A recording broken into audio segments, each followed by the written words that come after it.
പ്രണയം ചതിച്ച അനേകം യുവാക്കളിൽ ഒരാളാണ് ഞാനും. ആത്മാർത്ഥമായി അവളെ സ്നേഹിച്ചിരുന്നു എന്ന ഒറ്റ കാരണത്താൽ ഒരുപാട് വേദനിക്കേണ്ടി വന്നയാൾ അല്ല, ഇപ്പോഴും വേദനിച്ചുകൊണ്ടിരിക്കുന്നവൻ.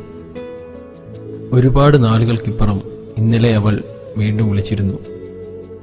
വരുന്ന 31-ാം തീയതിയാ അവളുടെ കല്യാണം. അതിനു മുൻപ് അവൾക്ക് എന്നെ ഒന്ന് കാണണമെന്ന്.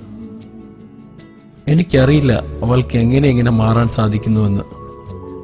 എന്റെ മനസ്സും അതുപോലെ കടുപ്പമേറിയതാക്കി തരണേ എന്നാണ് എന്റെ പ്രാർത്ഥന. നഷ്ടപ്പെടുന്നതൊന്നും തിരിച്ചു കിട്ടില്ല എന്നറിയാമായിരുന്നിട്ടും ഉള്ളിലൊരു പ്രതീക്ഷയുണ്ട്, അവൾക്ക് എന്നെ വിട്ടു പോകാൻ കഴിയില്ല എന്ന്. ഇതുവരെ കൊടുക്കാൻ കഴിയാത്ത, ജീവിതത്തിൽ ഒരിക്കലും മറക്കാൻ കഴിയാത്തൊരു കല്യാണ സമ്മാനം കൊടുത്ത് അനുഗ്രഹത്തോടെ അവളെ എനിക്ക് യാത്രയാക്കണം.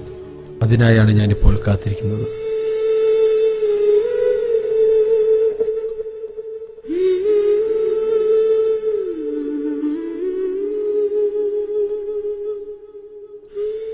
ഒത്തിരി നേരമായി വന്നിട്ട്?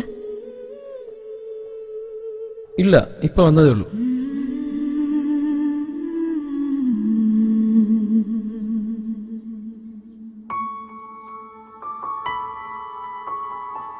ഒരുപാട് ശ്രമിച്ചു നോക്കി, പക്ഷെ പിടിച്ചു നിൽക്കാൻ കഴിഞ്ഞില്ല. എനിക്ക് വാക്കൊന്നായിരുന്നില്ലേ? ആയിരുന്നു, പക്ഷെ ഇന്ന് എനിക്ക് ഇങ്ങനെ നിൽക്കാനേ പറ്റുന്നുള്ളൂ. പ്ലീസ് ഒന്ന് മനസ്സിലാക്ക്.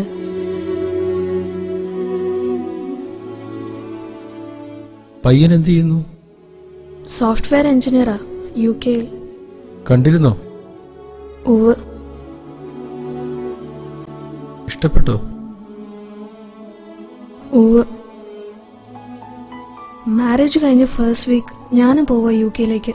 സോ ഇത് നമ്മുടെ ലാസ്റ്റ് മീറ്റിംഗ് ആയിരിക്കും. ഇനി നമ്മൾ കാണില്ല, കാണരുത്. എല്ലാം മറക്കാൻ ശ്രമിക്കണം, വിഷമിക്കരുത്. എന്നേക്കാൾ നല്ലൊരു പെൺകുട്ടി ഇയാളുടെ ജീവിതത്തിലും വരും. നന്നായി ജീവിക്കണം. ഞാനും പ്രാർത്ഥിക്കാം അതിനുവേണ്ടി.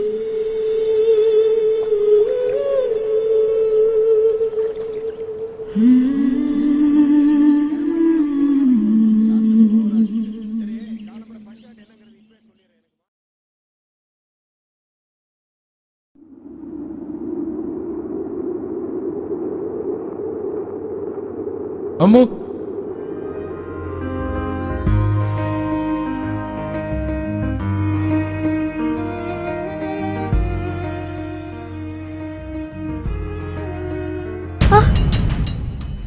ഇനി മേലാൽ ഇങ്ങനെ ആരും തേക്കരുത്. തേച്ചാൽ യു ബ്ലഡ്.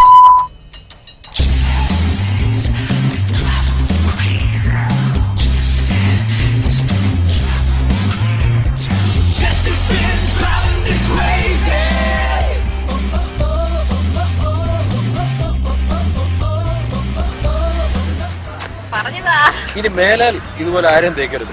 തേച്ചാൽ നടപ്പനെ കാണി.